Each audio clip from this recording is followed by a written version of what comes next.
Hello hello ಮಾವ, ಪೊಲೀಸ್ನವರು ಮನೆಗೆ ಬಂದು ಶಿವಣ್ಣನ್ನ ಹೋಗಿ ಎಲ್ಲ ಕಡೆ ಹುಡುಕ್ರಿ, ನೀವು ಈ ಕಡೆ ಹೋರಿ.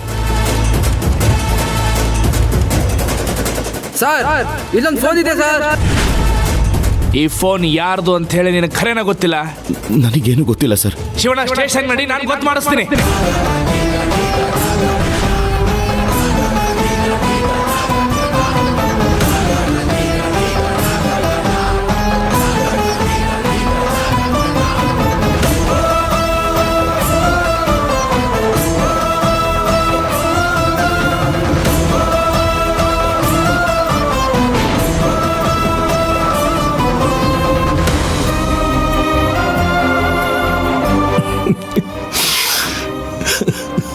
ಏನಾಗಬಾರ್ದು ಅಂತ ಅನ್ಕೊಂಡಿದ್ದು ಅದೇ ಆಗೋಯ್ತು.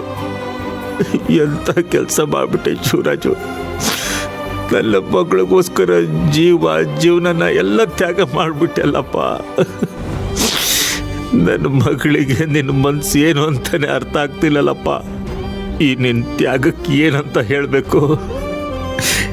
ಹೇಳಿದ್ದು ಕೊಡೋನು ದೇವರು ಅಂತಾರೆ, ಕೇಳಿದ ತಕ್ಷಣ ಕೊಡೋಳು ತಾಯಿ ಅಂತಾರೆ. ಆದರೆ ನೀನು ಕೇಳ್ದೇ ಬೇಕಾದದ್ದನ್ನೆಲ್ಲ ಮಾಡ್ತಿದ್ಯಲ್ಲ.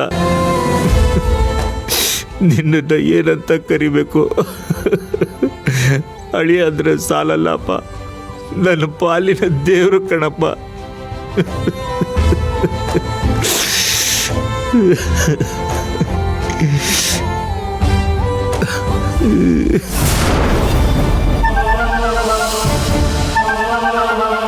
ರೀ, ಯಾಕ್ರಿ ಅಳ್ತಿದ್ದೀರಾ? ಏನಾಯ್ತು? ನಾನು ಹೇಳ್ತಿದ್ದೀನ ಇಲ್ವಲ್ಲ? ಮತ್ತೆ ಕಣ್ಣಲ್ಲಿ ನೀರು? ಅದು ಕಣ್ಣಲ್ಲಿ ಏನೋ ಸ್ವಲ್ಪ ಧೂಳು ಬಿತ್ತು, ಒತ್ಕೊಂಡೆ, ಅದಕ್ಕೆ ನೀರು ಬರ್ತಾ ಇದೆ ಅಷ್ಟೇ.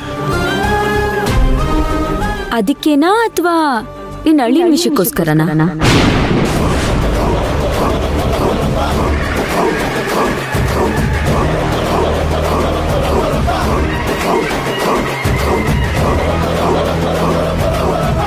ಅಳಿಯನ್ ವಿಷಯ ಅಂದ್ರೆ? ಅಲ್ಲಪ್ಪ, ಅದನ್ನ ನಾನು ಹೇಳೋಕ್ಕಿಂತ ನೀವ್ ಹೇಳಿದ್ರೇನೆ ಚಂದ.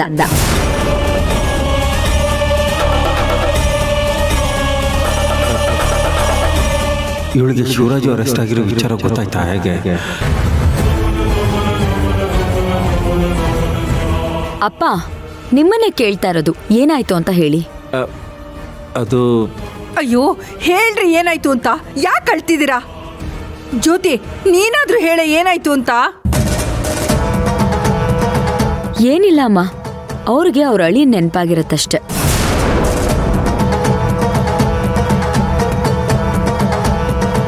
ಹೌದಲ್ವಾ ಅಪ್ಪ?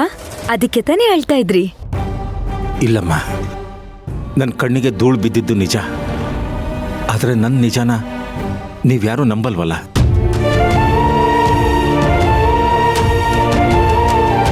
ಕಾಲ ಹೇಗೆ ಅಂದರೆ ಸತ್ಯನ ಸುಳ್ಳು ಬಿಂಬಿಸುತ್ತೆ, ಸುಳ್ಳು ಸತ್ಯದ ತಲೆ ಮೇಲೆ ಹೊಡೆದಾಗೆ ನಂಬಿಸುತ್ತೆ. ನಾವೆಲ್ಲ ಅದ್ರ ಕೈಗೊಂಬೆಗಳಷ್ಟೇ. ಭಗವಂತ ಕೃಷ್ಣನೇ ಲೋಕದ ಕಣ್ಣಿಗೆ ಕಳ್ಳ ಅಂತ ಕಂಡ. ಇನ್ನು ನಾನು ನನ್ನ ನಾನು ಯಾವ ಲೆಕ್ಕ?